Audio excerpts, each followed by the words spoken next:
Assalamualaikum. Hari ini kita akan belajar tentang struktur dan fungsi organ pernafasan. Saat ini sedang terjadi pandemi COVID-19 di seluruh dunia. Penyakit ini menyerang sistem pernapasan dan menyebabkan kegagalan nafas dan kematian. Mengapa bernapas menjadi sangat penting dalam kehidupan kita? Apa itu bernafas? Mengapa kita harus bernafas? Bernafas adalah proses untuk memasukkan dan mengeluarkan udara dari atau ke tubuh kita. Proses bernafas berkaitan dengan respirasi, yang merupakan proses pembakaran senyawa organik di dalam sel sehingga diperoleh energi. Energi yang dihasilkan dari respirasi akan dipakai untuk beberapa aktivitas. Kita harus bernapas karena dengan bernapas memungkinkan adanya pertukaran antara oksigen dari udara bebas dengan karbon dioksida yang dihasilkan dari tubuh kita. Dengan bernapas, karbon dioksida tidak akan menumpuk dalam darah kita. CO2 bersifat asam, sehingga jika jumlahnya banyak akan menyebabkan darah menjadi asam berlebihan dan fungsi tubuh kita tidak akan bisa berjalan semestinya. Berikutnya, apa saja organ-organ pernafasan? Yang pertama adalah hidung, yaitu tempat masuknya udara yang memiliki dua lubang dan dipisahkan oleh sekat hidung. Yang kedua adalah faring, merupakan tempat kesimpangan antara saluran pernafasan dan saluran makanan. Yang ketiga lari, merupakan saluran pernafasan dan bertindak sebagai pembentukan suara. Yang keempat trakea, terdiri dari tulang rawan dan beberapa jaringan otot. Yang kelima bronkus dan bronkeolus, merupakan cabang batang tenggorokan. Yang keenam, paru-paru merupakan sepasang organ terletak di rongga dada, yang di dalamnya terdapat alveolus sebagai tempat pertukaran gas.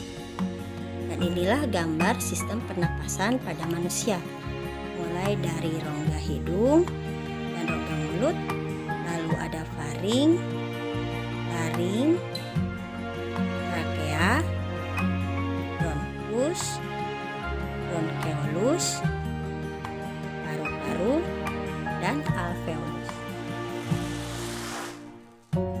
Bagaimana mekanisme pernapasan? Ada dua macam mekanisme pernapasan. Yang pertama adalah pernapasan dada. Pada gambar terlihat ada dua buah gambar di mana yang sebelah kiri adalah proses inspirasi, yaitu proses bagaimana udara masuk ke dalam paru-paru, di mana pada saat inspirasi otot-otot antar tulang rusuk akan terangkat, menyebabkan rongga dada membesar, volume paru-paru akan membesar, lalu tekanan udara akan mengecil dan menyebabkan udara dari luar masuk ke dalam paru-paru. Sedangkan gambar yang sebelah kanan adalah proses ekspirasi.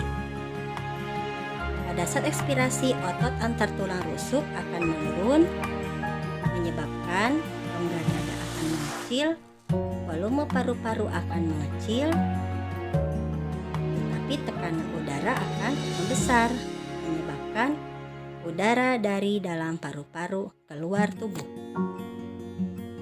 Yang kedua adalah pernapasan perut. Pada saat inspirasi, otot diafragma akan berkontraksi, menyebabkan rongga dada akan membesar, volume paru-paru akan membesar, tekanan udara akan mengecil, sehingga udara dari luar masuk ke dalam paru-paru. Sedangkan pada saat ekspirasi, otot diafragma akan melengkung, sehingga menyebabkan rongga dada akan mengecil, paru-paru mengecil, tekanan udara akan membesar, udara dari dalam paru-paru kan keluar tubuh kita. Nah, itulah pembahasan tentang sistem pernapasan, meliputi organ pernapasan dan mekanisme pernapasan. Sampai jumpa. Assalamualaikum warahmatullahi wabarakatuh.